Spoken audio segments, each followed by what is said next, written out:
လိုအပ်နေတာပေါ့ပြောပါဆိုရင်မရှိဘူးလေပဲပြောပြရတယ်ဘာလို့ဆိုကျွန်တော်တို့အမြဲတမ်းလိုအပ်နေတဲ့သူတွေလေနောက်ပြီးကျွန်တော်တို့လိုအပ်နေတဲ့အရာတွေကလည်းကိုယ်တိုင်လုပ်ယူမှဖြစ်တာလေဒါလည်းအကုန်ဖြစ်တာမဟုတ်ဘူးနော်မဖြစ်တဲ့အရာတွေလည်းအများကြီးရှိတယ်နောက်ပြီးကျွန်တော်တို့လိုချင်တဲ့အရာတွေမရနိုင်တာလည်းများတယ်လိုချင်ရအောင်လုပ်ကြတာပဲလေမေ့ကြည့်ကြပါရတဲ့လူရှိတယ်မရတဲ့လူလည်းရှိတယ်ဒါပေမဲ့မရတဲ့လူကများပါတယ်စိတ်ရကြောင်ပြောနေတာမဟုတ်ပါဘူးလက်တွေ့ဆံမှုလို့ပြောတာပါတချို့အရာတွေပေါ်မှာတအားကြီးမခင်တွယ်ဘူးကျွန်တော်တို့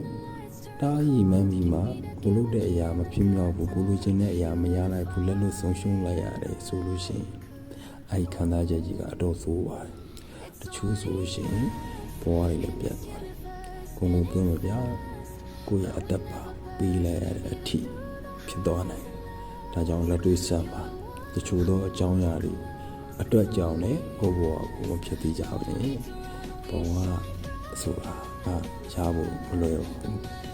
နောက်ပြီးဘဝဆိုတာတကယ်တမ်းကြတော့ခဏလေးပါ